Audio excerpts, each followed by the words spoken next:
Hi ma'am, aigi nungsirba ngang ngasisu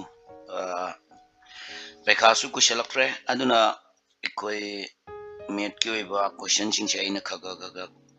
different oiba mix up koi percentage ruman ba aduga average ruman ba angka mawung khara lairi concept ki angka khara lairi koi gi sada seasonarga aina poropani aina poraiba angka singji SSC GD ariba koi gi 2015 20 16 kay sumbal koy lep khiba marak su yawe andugi mamangda hangiba question ngatane na ngasi puduna laise question che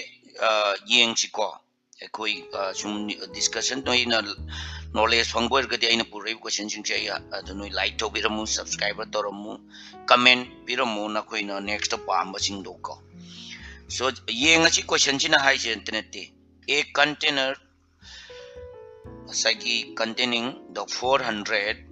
liter of oil lost 8% by the leakage.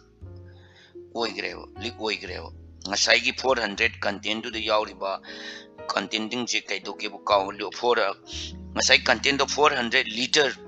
oil jaure adu kaidoki 8% leakage oil mangre.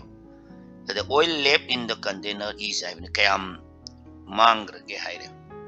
Man percentage the pirambani ko percentage the pirambani na ngasai gi kaya oigar ge haiba jai koina yenga chi kumai hot ka ta gi na haiba matam da ahan bada yenga chi ba ngasai gi container du gi total liter se kaya no koina kangani siyo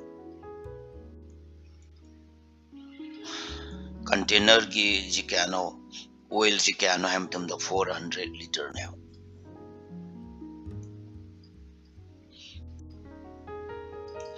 second mana loss oigibse kaya no aikoina khangase ngasai loss oigibse kaya haidono ochi ngasai loss ai dum irage ko oil ji kaya no 8% leakage oigise op kaya 400 tagi 8% leakage oigibne adui ta di lep tawgibadu koina puthoke na ai targadi koina kumai ho targe na hai matam da ngasai lep tawgiba oil ji puthoke da di ngasai oil ji kaya no na hai targadi kumai na hot kadage 400 minus targi si ji kumai iya again the 8% 100 by later ko CG bracket column adum into 400 shine shigi mapum jimne ba magi ngasai gi 400 sorry shigi 400 chi shine ba magi ngasai gi loss oigi ba ngasai gi leak oigi ba machine je ke anon hai targati si later into 400 ne ko ye adu si cut to gro kya leure ani adu di layer mani 400 8 4 32 adu tar de ani je minus to ro kya tare 400 ka 32 का minus तो tar गति 10 to 8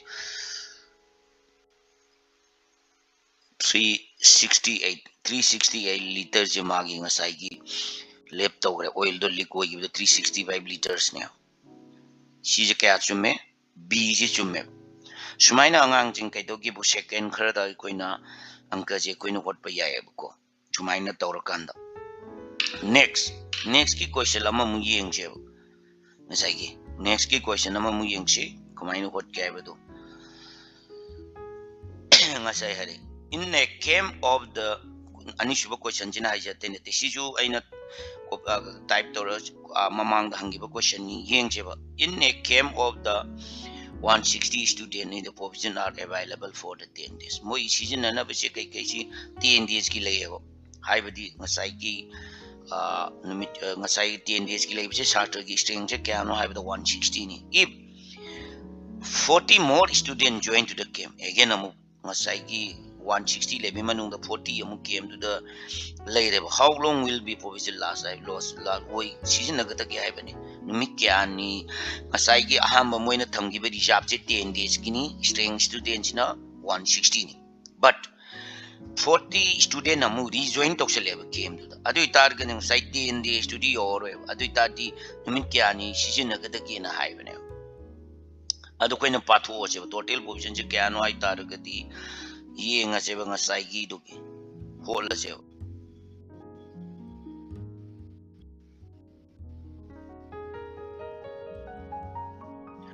adu itar 160 sorry jilale kidoge ma na haibu 160 student ni into numi kya ni no lai do je 6 10 days ma total se kya tare in tor kan 1600 ay sima ki kai no ne kai hai tare ngasai gi total du gi lai bai numi tu gi string don kai no tu ne thoi second again 40 student je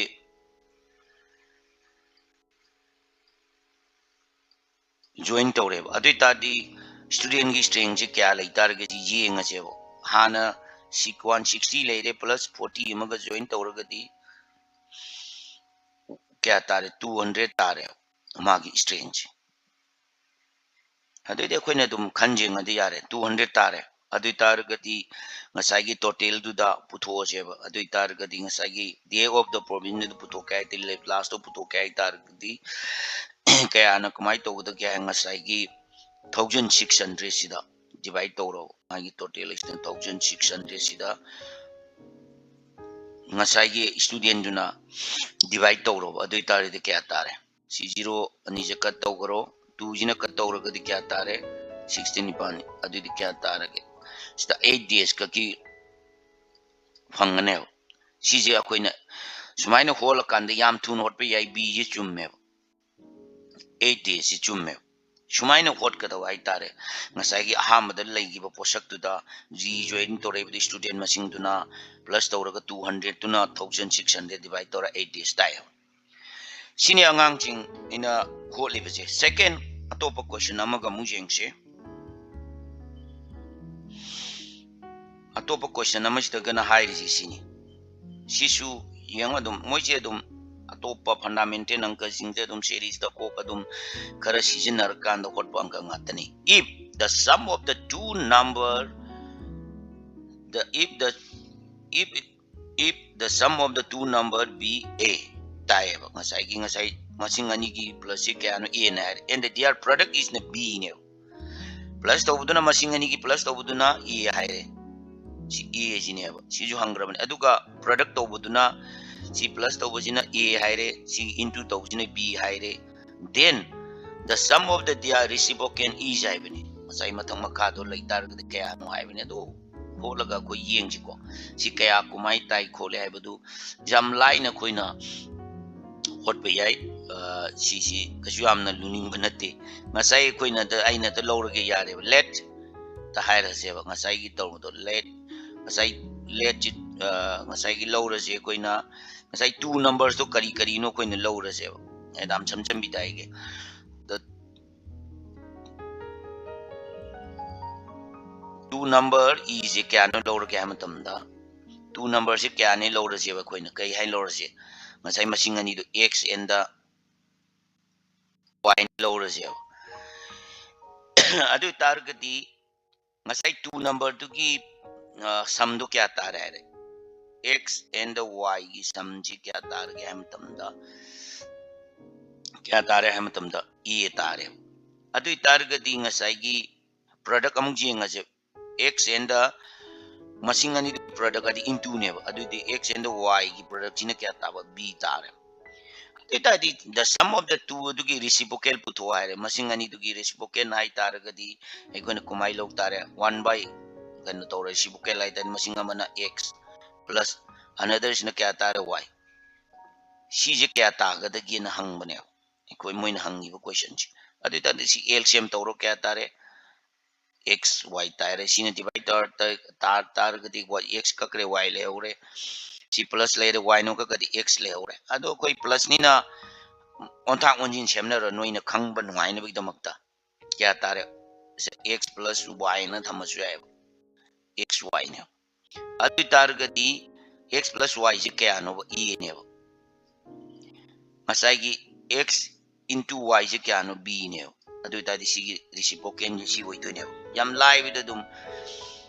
ko ne hot pa yai si ji dum tare ba masai gi b ji answer ji ne x sorry masai gi kano ji tari ne ba kai hai tare answer ji c ne sorry c ji ai ko na chumme ba a by ina khorba da soire ko c ji chumme a by b ji ne sini angang jing na koi da kari kuma ka tor tar di like tor mu subscriber tor mu comment piram mu mathang da su hangiba question jing ai uduna lake ngai duna leram mu